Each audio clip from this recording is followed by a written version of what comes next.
Hi ನಮಸ್ಕಾರ, ನನ್ನ ಹೆಸರು ತೇಜಸ್. ನೀವು ನೋಡ್ತಾ ಇದ್ದೀರಾ ಟೆಕ್ಔಟ್ಬಾಕ್ಸ್ ಕನ್ನಡ ಯೂಟ್ಯೂಬ್ ಚಾನಲ್. ಇವತ್ತಿನ ವಿಡಿಯೋದಲ್ಲಿ ನಾವು ರಿವ್ಯೂ ಅಂದರೆ ನನ್ನ ಹತ್ರ ಈ ಪ್ರಾಡಕ್ಟು ಫಿಸಿಕಲ್ ಆಗಿ ಇಲ್ಲ, ಸೊ ಇದನ್ನು ಹಂಗೆ ರಿವ್ಯೂ ಮಾಡ್ತಾಯಿದ್ದೀನಿ. ಸೊ ಫೋನ್ನ ಹೆಸರು ರಿಯಲ್ಮಿ XT. ಸೊ ಈ ಫೋನಿನ ಡೀಟೇಲ್ ರಿವ್ಯೂ ಈ ವಿಡಿಯೋದಲ್ಲಿ ನೋಡೋಣ.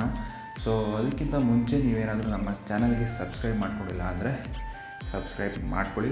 ಸೋಷಿಯಲ್ ಮೀಡಿಯಾ ಲಿಂಕ್ಸ್ ಎಲ್ಲ ಕೆಳಗಡೆ ಡಿಸ್ಕ್ರಿಪ್ಷನಲ್ಲಿ ಹಾಕಿದ್ದೀನಿ, ಬೇಕಂದರೆ ಫಾಲೋ ಮಾಡ್ಬೋದು. ಸೊ ಫಸ್ಟು ರಿಯಲ್ಮಿ XT ಈ ಫೋನು ನೀವೇನಾದರೂ ತೊಗೊಳಕ್ಕೆ ಹೋಗ್ತಿದ್ದೀರ ಅಂದರೆ ನಿಮಗೆ ಬೇಕಾದ ಡೀಟೇಲ್ಸ್ ಈ ವಿಡಿಯೋದಲ್ಲಿ ಸಿಗುತ್ತೆ. ಸೊ ಮೊದಲಿಗೆ ಈ ಫೋನಿನ ಪ್ರೊಸೆಸರ್ ಬಗ್ಗೆ ಮಾತಾಡೋದಾದರೆ ಸ್ನ್ಯಾಪ್ಡ್ರ್ಯಾಗನ್ 712 ಇದರ ಕ್ಲಾಕ್ ಸ್ಪೀಡು 2.3 GHz ಇದೆ. ಆ್ಯಂಡ್ ದೆನ್ ನೆಕ್ಸ್ಟು ಇದರ ಸ್ಕ್ರೀನ್ ಬಗ್ಗೆ ಮಾತಾಡೋದಾದರೆ 6.4 inch full HD plus screen ಇದೆ. ಮತ್ತು ಇನ್ ಡಿಸ್ಪ್ಲೇ ಫಿಂಗರ್ ಪ್ರಿಂಟ್ ಕೂಡ ಇದರಲ್ಲಿದೆ. ಇದರ ಅನ್ಲಾಕಿಂಗ್ ಸ್ಪೀಡು 0.36 ಸೆಕೆಂಡ್ಸಲ್ಲಿ, ಅಂದರೆ ಕ್ಲಿಕ್ ಮಾಡಿದ ತಕ್ಷಣ 0.36 ಸೆಕೆಂಡ್ಸ್ ಒಳಗಡೆ ಈ ಫೋನು ಅನ್ಲಾಕ್ ಆಗುತ್ತೆ. ಆ್ಯಂಡ್ ನೆಕ್ಸ್ಟ್ ಫೀಚರ್ ಬಗ್ಗೆ ಮಾತಾಡೋದಾದರೆ ಇದರಲ್ಲಿ ಫಾಸ್ಟ್ ಚಾರ್ಜ್ 3.0 ಇದೆ. ಮತ್ತು ಇದು ಬರೋದು Type-C ಚಾರ್ಜಿಂಗಲ್ಲಿ. ಆ್ಯಂಡ್ ನೆಕ್ಸ್ಟ್ ಮಾತಾಡೋದಾದರೆ ಇದರಲ್ಲಿ ಹಿಂದೆಗಡೆ 4 ಕ್ಯಾಮ್ರಾಗಳು ಇರುತ್ತೆ. ಸೊ ಒಂದು ಅಲ್ಟ್ರಾವೈಡು, ಇನ್ನೊಂದು ಪ್ರೈಮರಿ ಕ್ಯಾಮ್ರಾ, ಅದು 64 MP ಪ್ರೈಮರಿ ಕ್ಯಾಮ್ರಾ.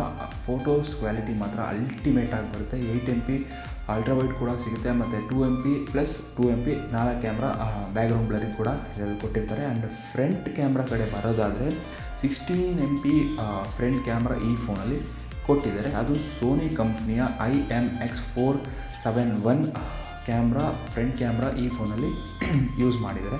ಸೊ ಇದು 2 ಕಲರ್ಸಲ್ಲಿ ಬರುತ್ತೆ, ಒಂದು ಪರ್ಲ್ ವೈಟ್, ಇನ್ನೊಂದು ಪರ್ಲ್ ಬ್ಲೂ. ನನಗೆ ಅನಿಸಿದ್ದು ಪರ್ಲ್ ವೈಟ್ ತುಂಬ ಲುಕ್ಕಾಗಿ ಕಾಣುತ್ತೆ ಅಂತ. ಸೊ ನೆಕ್ಸ್ಟು ಇದರ ಸ್ಟೋರೇಜ್ ಬಗ್ಗೆ ಮಾತಾಡೋದಾದರೆ, ಸೊ ರ್ಯಾಮು 3 ವೇರಿಯಂಟಲ್ಲಿ ಬರುತ್ತೆ. ಒಂದು ಫಸ್ಟು 4 GB ರ್ಯಾಮು, ಇನ್ನೊಂದು 6 GB ರ್ಯಾಮು, ಇನ್ನೊಂದು 8 GB ರ್ಯಾಮ್. ಸೊ 4 GB ರ್ಯಾಮಲ್ಲಿ ಇಂಟರ್ನಲ್ ಸ್ಟೋರೇಜ್ 64 GB ಬರುತ್ತೆ. ನೆಕ್ಸ್ಟ್ 6 GB ಮತ್ತು 8 GB 128 GB ಇಂಟರ್ನಲ್ ಸ್ಟೋರೇಜ್ ಬರುತ್ತೆ. ಅದನ್ನು ನೀವು 256 GB ತನಕ ಎಕ್ಸ್ಪ್ಯಾಂಡಬಲ್ ಮಾಡ್ಬೋದು ಎಕ್ಸ್ಟರ್ನಲ್ ಕಾರ್ಡ್ಸ್ಗಳನ್ನ ಹಾಕಿ. ನೆಕ್ಸ್ಟ್ ಇದರಲ್ಲಿ ಗೋರಿಲ್ಲಾ ಗ್ಲಾಸ್ 5 ಇದೆ, ಅಂದರೆ ಬೀಳಿಸಿದ್ರೆ ಒಂದು ರೇಂಜಿಗೆ ಮ್ಯಾನೇಜ್ ಮಾಡ್ಬೋದು ಅಂತ ನನ್ನ ಫೀಲಿಂಗು. ಸೊ ಗೋರಿಲ್ಲಾ ಗ್ಲಾಸ್ 5 ಚೆನ್ನಾಗಿರುತ್ತೆ, ನಾನು ಅದನ್ನು ಯೂಸ್ ಮಾಡಿ ನೋಡಿದ್ದೀನಿ. ಸೊ ಗೋರಿಲ್ಲಾ ಗ್ಲಾಸ್ 5 ಇದ್ದರೆ ಅದನ್ನು ಹ್ಯಾಂಡಿಯಾಗಿ ಯೂಸ್ ಮಾಡ್ಬೋದು, ಅಂದರೆ ಅದು ಬಿದ್ದರೆ ಕೆಳಗಡೆ, ಆಮೇಲೆ ಜಾಸ್ತಿ ಹೈಟಿಂದ ಬಿದ್ರೂ ಆ ಫೋನಿಗೆ ಸ್ಕ್ರ್ಯಾಚಸ್ ಆಗಲಿ ಸ್ಕ್ರೀನ್ ಹೊಡೆದಾಗಲಿ ಏನೂ ಆಗಲ್ಲ. ನೆಕ್ಸ್ಟು ಮಾತಾಡೋದಾದರೆ ಏನೋ ಬರ್ತೀನಿ ಕಾಣಿಸಲ್ಲ. ಇದರಲ್ಲಿರುವಂಥ ಬ್ಯಾಟ್ರಿ 4000 mAh ಬ್ಯಾಟ್ರಿ ಆಯಿತಾ. ಸೊ 2 ಡೇಸ್ ತನಕ ಆರಾಮಾಗಿ ಬರುತ್ತೆ. ಪ್ಲಸ್ ಇದರಲ್ಲಿ ಸ್ಟ್ಯಾಂಡ್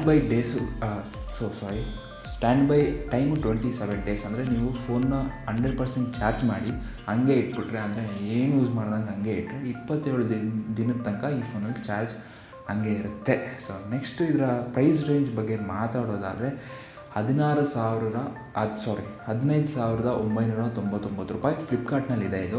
ಸೊ ನೀವೇನಾದರೂ ಬೈ ಮಾಡ್ತಿದ್ದೀರಾ ಅಂದರೆ HDFC, ನಾನು ಯಾವಾಗಲೂ ಎಲ್ಲ ವೀಡಿಯೋದಲ್ಲೂ ಹೇಳ್ತಾ ಇರ್ತೀನಿ, ಫ್ಲಿಪ್ಕಾರ್ಟಲ್ಲಿ ನೀವೇನಾದರೂ ಬೈ ಮಾಡೋದಾದರೆ ಅದು ಒಂದು 5,000 ರೂಪಾಯಿ 3,000 ರೂಪಾಯಿ ಮೇಲೆ ಏನಾದರೂ ಬೈ ಮಾಡೋದಾದರೆ 10% ಆಫ್ ಸಿಗುತ್ತೆ. ನೀವು HDFC ಡೆಬಿಟ್ ಕಾರ್ಡ್ನ ಯೂಸ್ ಮಾಡಿದ್ರೆ, ಅಂದರೆ ATM ಕಾರ್ಡ್ ಯೂಸ್ ಮಾಡ್ಕೊಂಡು ಫಸ್ಟೇ ಪೇಮೆಂಟ್ ಮಾಡಿದ್ರೆ 10% ನಿಮಗೆ ಆಫ್ ಸಿಗುತ್ತೆ. ಸೊ ಯಾರ ಹತ್ರನಾದರೂ ಇದ್ದರೆ HDFC ಬ್ಯಾಂಕು ಅದರ ATM ಕಾರ್ಡ್ ಯಾರ ಹತ್ರನಾದರೂ ಇದ್ದರೆ, ಸೊ ಅವ್ರಿಗೆ ಕ್ಯಾಶ್ ಕೊಟ್ಬಿಟ್ಟು ಅವ್ರ ಕಾರ್ಡಲ್ಲಿ ನೀವು ಬೈ ಮಾಡಿದ್ರೆ 10% ಆಫ್ ಸಿಗುತ್ತೆ. ಸೊ ಇವತ್ತಿನ ವೀಡಿಯೋ ಇಲ್ಲಿಗೆ ಹೋಯಿತು.